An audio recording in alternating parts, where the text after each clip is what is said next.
Subscribe to our channel by clicking the subscribe button. Click the bell button and enjoy the latest uploads from our channel. সফল কিভাবে হবেন তা নিয়ে পুরো series তৈরি হচ্ছে। আমরা কিছু ভিডিও আপলোড করেছি এবং আগামী দিনেও আপলোড করব। আপনারা চ্যানেলের ডেসক্রিপশনে গিয়ে তা দেখতে পাবেন। চলুন শুরু করা যাক। উদ্দেশ্য ছাড়া জীবন কাটানো যায় না। যদি আপনার মনে দৃঢ় প্রতিজ্ঞা থাকে তাহলে সাফল্য আসবেই। জীবনের সেরা নির্যাসটি চাই, তার জন্য ঠিক কাজে ব্রতী হতে হবে, সঠিক চিন্তা করতে হবে, সুস্বাস্থ্যের অধিকারী হতে হবে, সামান্য সম্পদ থাকতে হবে, অনেকের বন্ধুত্ব লাভ করতে হবে, সীমাহীন ভালোবাসার প্রান্তরে পা রেখে হেঁটে যেতে হবে। এই সবই কিন্তু ইচ্ছে করলে আপনি মুঠোবন্দি করতে পারবেন। জীবন হলো আপনার আসল ক্ষেত্র। জীবনকে ভালোভাবে বুঝতে হবে, জীবনকে উপলব্ধি করতে হবে। ভুল করলে সঙ্গে সঙ্গে সে ভুল শোধরাতে হবে। প্রথমে বলা যাক কাজ বলতে কি বোঝায়। কেননা কাজ এবং সফলতা একে অন্যের উপর নির্ভরশীল। ভালো কাজ সম্পাদিত না হলে মানুষ সফল হতে পারে না। তাহলে কাজ মানে কোনো শারীরিক শ্রম, মানসিক অশান্তি তা নয়। আমরা বলতে পারি কাজ হলো ইচ্ছের বহিঃপ্রকাশ। এই ইচ্ছে কখনো অবদমিত মন থেকে সৃষ্টি হতে পারে, কখনো বাইরে থেকে চাপ দিয়ে তা হতে পারে। পৃথিবীর সবাই যদি কাজকে ইচ্ছের প্রতিফলক বলে ঘোষণা করেন তাহলে সমস্যা বাড়বে বই কমবে না। পাখি, জীব জন্তু বা ফুল স্বাভাবিক কারণেই সুখে বাঁচে, কেননা তাদের ভবিষ্যৎ দিনের কোনো চিন্তা নেই, তাই তাদের জ্বালা যন্ত্রণাও নেই।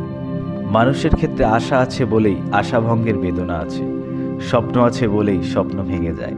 তবে আমরা তো গাছের মতন বেড়ে উঠব না, সিংহের মতন খাদ্য খুঁজে ফিরব না, মাছের মতন ডিম ছাড়ব না।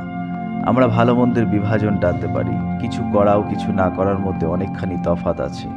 হঠাৎ কোনো মানুষ আবেগ তাড়িত হয়ে কোনো কথা বলে ফেলেন, এমন কিছু কাজ করেন যা আমাদের মনের মতো নয়, কিন্তু পরবর্তীকালে আবেগ প্রশমিত হলে তিনি বুঝতে পারেন এখানে কথা বলা উচিত হয়নি। তখন মনের মধ্যে অনুতাপ আসে, তিনি ভাবেন আমি কেন আর একটু ভদ্র হলাম না। যদি তিনি একজন রাগী মুষ্টিযোদ্ধা হয়ে থাকেন তাহলেও পরে অনুশোচনার আগুনে পুড়ে মরেন। ভাবেন মাথা ঠান্ডা রাখলে ওই রক্তাক্ত কাণ্ড আর হতো না। ভেবেচিন্তে কাজ না করলে অনেক সমস্যা দেখা দেয়, তার মধ্যে কিছু মর্মান্তিক ঘটনাও ঘটে, কিছু যান্ত্রিক অভিব্যক্তি চোখে পড়ে, সেগুলো আমাদের স্নায়ু ও শিরার উপর প্রভাব বিস্তার করে। তখন আমরা এমন কিছু কথা বলি যার উপর আমাদের নিয়ন্ত্রণ নেই। তাহলে আমরা কি এইভাবেই লক্ষ্যহীনভাবে ছুটে যাব দ্রুতগামী এক্সপ্রেসের ট্রেনের মতন? শুধু ইঞ্জিনের কেবিনে কোনো ড্রাইভার নেই। এবার মনটাকে একটু সংযত করা যাক, বা দরকার আমাদের প্রতিটি ইচ্ছের মধ্যে আরেকটু উদ্দীপনা যোগ করা যাক। এলোমেলো বাজে চিন্তাগুলোকে বিসর্জন দেওয়া যাক। এটা খুব সহজ কাজ। সাধারণ বুদ্ধির সাথে আর কিছুটা যোগ করলে আমরা তা করতে পারি। আজ এ পর্যন্তই। ভিডিও সম্বন্ধে কোনো কিছু বলার থাকলে কমেন্ট সেকশনে লিখে জানান। আর এই চ্যানেলটিকে সাবস্ক্রাইব করুন, কারণ আমরা প্রতি 2 থেকে 3 দিন অন্তর অন্তর লাইফ ইমপ্রুভমেন্ট ভিডিও আপলোড করে থাকি। আপনাদের অনেক ধন্যবাদ আমাদেরকে সময় দেওয়ার জন্য।